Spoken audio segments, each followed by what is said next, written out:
Paano tayo magka-craft ng trading plan based sa personality mo, based sa risk appetite mo, based sa schedule mo sa work, based din sa mga tinatawag nating cognitive bias mo. So ano ba yung cognitive bias? Mamaya, discuss natin ng onti yan. Ano bang time frame? Ano bang klaseng strategy? Ano bang mga indicators yung kailangan mo? Or yung swak sa'yo. Pag-usapan natin lahat yan, and ito try natin i-craft yung sarili mong trading plan sa video na to. So, ready ka na ba? Let's go! So, ganito pala ako gumawa ng trading plan. Pero syempre, hindi pa ito yung sobrang mga nitty-gritty na sobrang small details talaga. Pero sobrang good start to. Lalo na kung nagsisimula ka pa lang sa forex trading or may experience ka na pero wala ka pang trading plan. Ang pinakauna para sa akin is yung anong oras ka magte-trade. Sa Asian session ba yan? So, sa Asian session, nasa 5 a.m. to 2 p.m. London session, 3 p.m. to 12 midnight. New York session, 8 p.m. to 5 a.m. So, ito lahat to PH time, ha? So, yung pinakauna mong isipin, syempre, yung schedule mo sa work, sa family, sa personal life mo, kung saan yung meron kang free time. So, nasa 30 minutes to 1 hour yan. Pero, para sa akin, ang pinaka-important dito is saan yung time slot sa araw mo na hindi ka pa sobrang drained, na meron ka pang bandwidth na mag-isip, mag-make ng sound decisions. So, tama ba kapag pagod ka or pag gutom ka, wala ka sa sarili mo, tama ba medyo mas irritable ka, hindi stable yung emotions mo, hindi sound yung mga decisions, so magulat ka na lang na bakit mo minik yung mga ganong decision, bakit ka umuo dito. So yun yung pinaka-pwede natin iwasan sa trading session mo. Kailangan meron ka pang mental bandwidth, meron ka pang energy. Kailangan mapunta ka sa tinatawag na zone, yung sobrang momentum ka sa sarili mo na talagang wala ka ibang naririnig, na sobrang clear ng utak mo. Alam mo yung movie na Soul, yung sa Disney, yung si Jamie Foxx, yung kapag nagpa-piano siya, wala siya ibang naririnig. As in, talagang sobrang in the zone siya. As in, hindi niya naririnig yung audience. Kumbaga, parang wala talaga siyang pakialam. As in, nasa zone siya, sarili niyang zone. Yun yung gusto natin mangyari kapag nagtitrade ka. And yun din yung nangyari sa mga nagpa-public speaking, talagang nasa in the zone sila.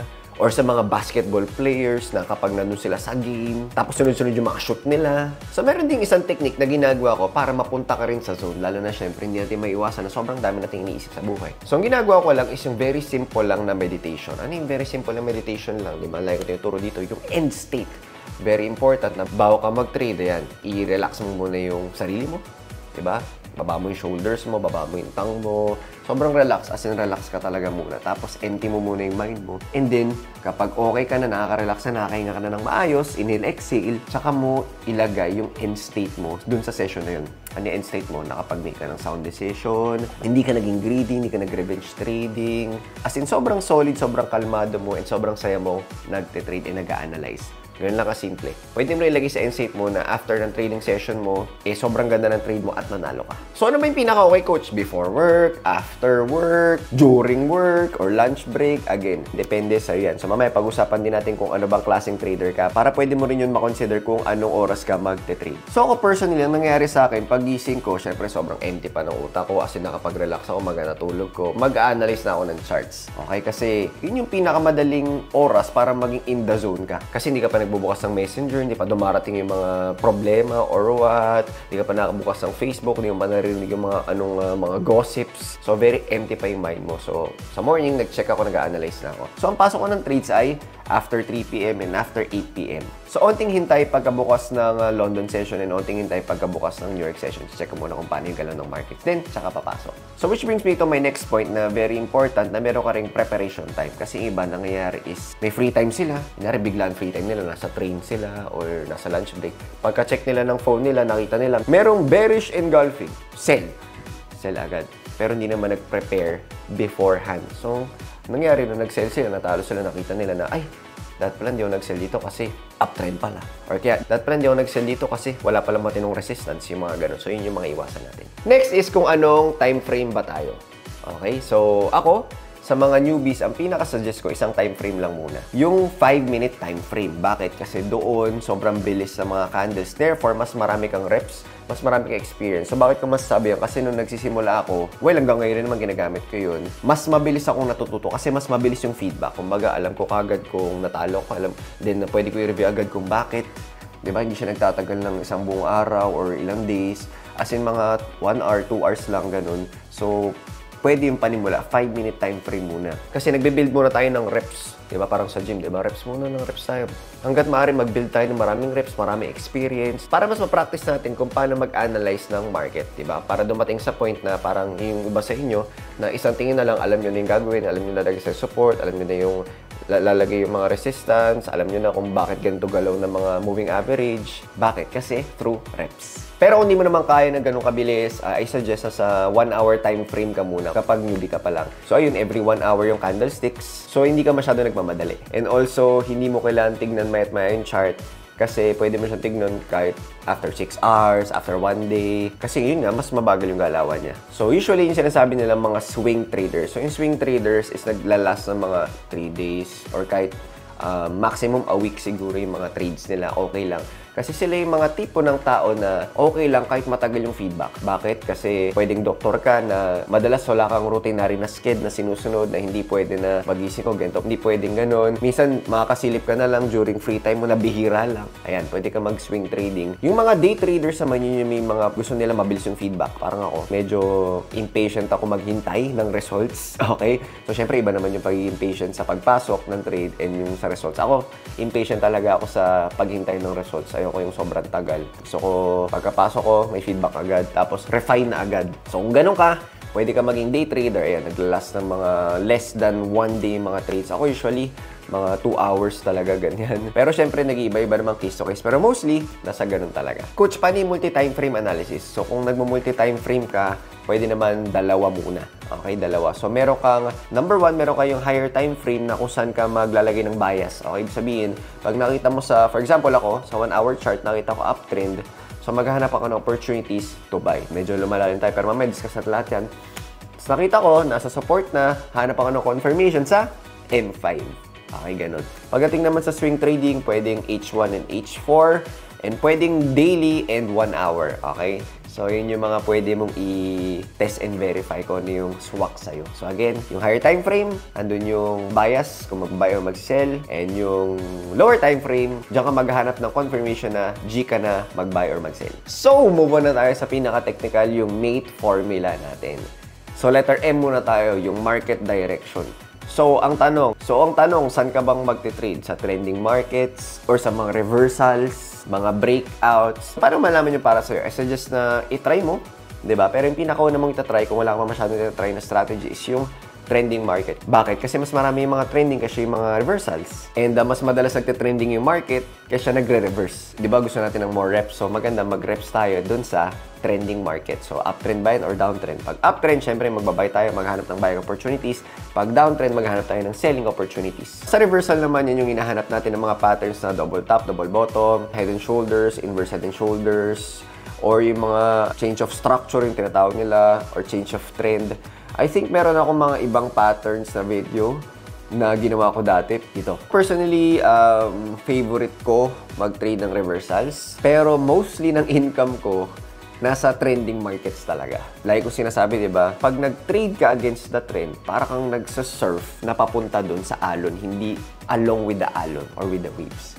So, I suggest mastery natin yung trending markets and then mga bonus na lang yung mga reversals. Katulad ng video ko nung huling how I lost a 1 million trade. So, sobrang ganda nun na example na reversal pero hindi laging ganun. So, hindi mo pa napapanood, ayan yun. Then, punta tayo sa letter A, yung area of alignment. So, ano ba yung mga area of alignment na ginagamit mo? Usually, syempre, support and resistance. Pwede rin naman yung mga trend lines. Pwede rin yung Fibonacci or yung supply and demand. So, kung titignan mo, lahat ng sinabi ko, Fibonacci, trend line, supply and demand, or kung ano pang mga tawag nila sa mga zones na yan, lahat yan, support and resistance. So, yung difference lang nila is kung paano gamitin.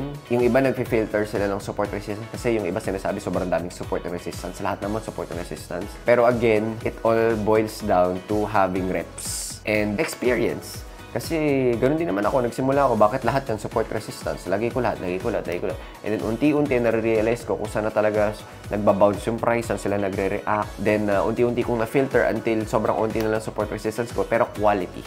Okay, pero again, hindi mo mahanap yung quality unless dumaan ka sa quantity. Parang sa trading, sabi nila, kailangan quality yung trades mo. Kailangan di ka lagi nagtitrade. Ang tanong, paano mo malalaman na quality siya kung nagsisimula ka pa lang? Medyo mahirap, di ba?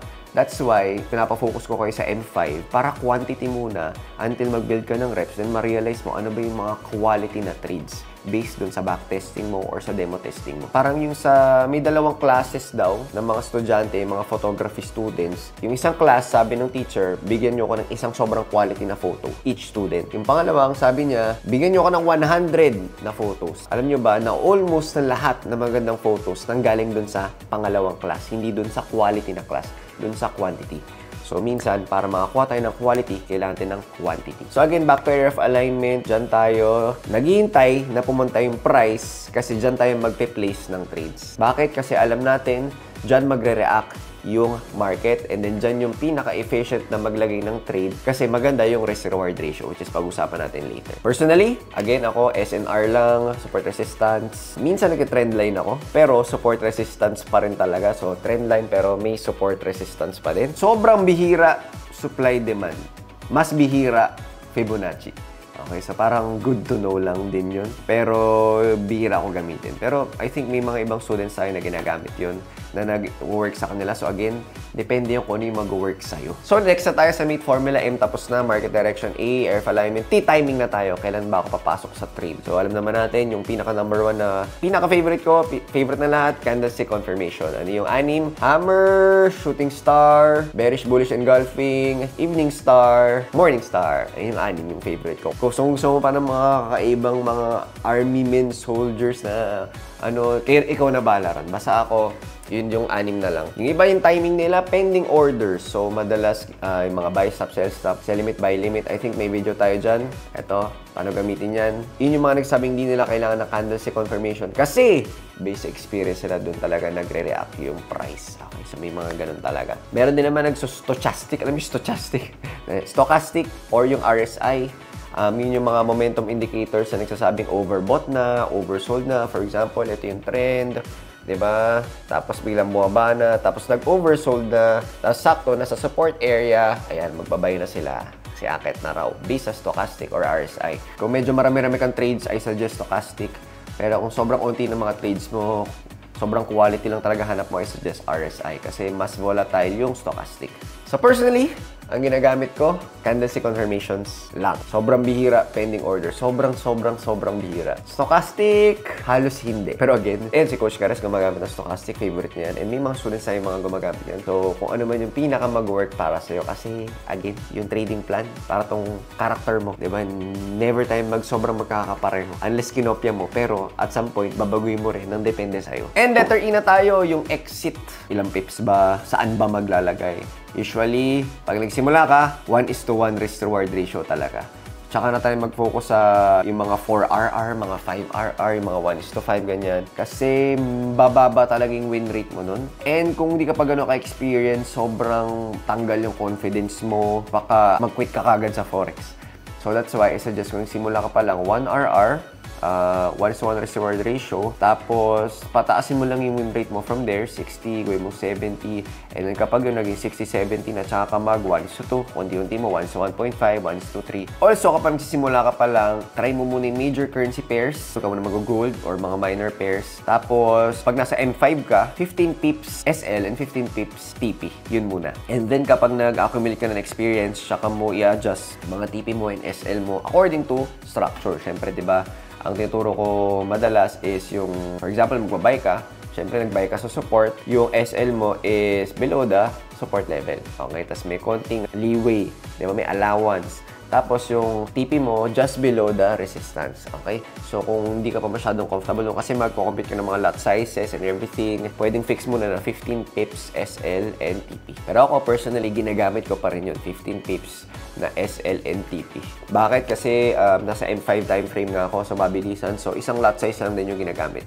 So yun, pag meron ka na idea kung ano yung pinaka-okay na oras sa'yo mag-trade, so ang tanong, alin yung iti-trade mo? Yan. So lalagay din natin yun sa trading plan mo. So kapag Asian session, di ba sinabi natin 5 AM to 2 PM, AUD, NZD, JPY. yung tatlo. Coach, kailangan ba EUD, NGD, tapos NGD, JPY, tapos AUD, JPY, ganun lang, yung tatlo lang na nag-iikot? Actually, no. Pwede ka rin naman na mag-AUD, USD, NGD, USD, USD, JPY, or Euro, JPY, basta meron yung isa doon sa tatlo. So, hindi kailangan magka-pair na parehong buhay. Pwede yung isa sarado pa, pero bukas na yung, for example, JPY. Okay, pwede yun. So, kapag nasa London session ka, 3 p.m. to 12 midnight, ayun, Euro, GBP, CHF, and usually tin-trade na rin dyan yung gold, yung XAU. Kapag sa gabi, New York session, 8 p.m. to 5 a.m., alam na natin, USD, CAD, gold. Ayan, pwede rin. So again, kunyari sa New York session, USD, any ka-partner ng USD, kahit AUD, USD, pwede mong i-trade yan. So ano yung sasabi nila pinakamalapit na trading hour, yung overlap daw yan, yung 8 p.m. to 12 midnight kasi nag-overlap yung London and US session. So mas magalaw talaga siya, mas volatile siya. So mas okay talaga siya sa mga nagdi-day trade. And also, make sure mo rin na walang high impact news. So usually ng mga high impact news nasa mga 8:30 p.m. Okay? Then meron din naman sa ibang session sa Asian tsaka London session. And pinaka-suggest ko, wag mo silang i-trade. Okay? Pwede mo i-observe muna pero wag mo i-trade. Kasi ibang laro yun. Okay? So pwedeng kailangan may alam ka sa economics, 'di ba, sa news and the fundamentals. And also, kailangan alam mo rin yung risk management dyan. Iba kasi yung risk management dyan. Kumbaga, ibang laro talaga siya. So, nagsimula ka, i-suggest mo i-trade yung high impact news. Kung gusto mo i-trade dyan, try mo muna sa demo or i-backtest mo muna. So, yun, kung gusto mo na example kung paano mapagsama-sama yung mate formula, meron tayong video dyan. Ito. Ayan, aralin mo yan. Also pala, kapag sa swing trading, nasa 40 to 60 pips yung fixed SL mo. So, pili ka lang ng 40 to 60. So, usually kapag major currencies yan na. And naglalas yan ng one full day or minsan more than a day. So, sa lahat ng sinabi ko, hindi kita i-enclose dito. Kasi pwede ko pa mag-explore ng iba't ibang mga indicators na hindi ko sinabi. Also, na iba't ibang strategy. Pero at least binigyan na kita ng framework kung paano mo siya pwedeng ilagay, tapos paano mo siya pwedeng ialis. Kasi ganoon naman talaga sa forex trading career natin. May itatry tayo, may magustuhan tayo, tapos minsan hindi pala nag-work sa atin. Ialisin natin. So, yung tinatawag natin na test and refine. So, ngayon may trading plan ka na. Very important talaga na i-backtest mo yan through a trading journal. So, kung gusto mo malaman kung paano, ito meron tayong video about kung paano i-journal trades mo. And syempre, dyan natin malalaman kung effective ba o hindi effective yung trading plan mo. So, lahat ng to pinag-usapan namin sa TMT program. Kung gusto mo mag-join sa TMT program, click mo lang yung link sa baba and kita-kits tayo.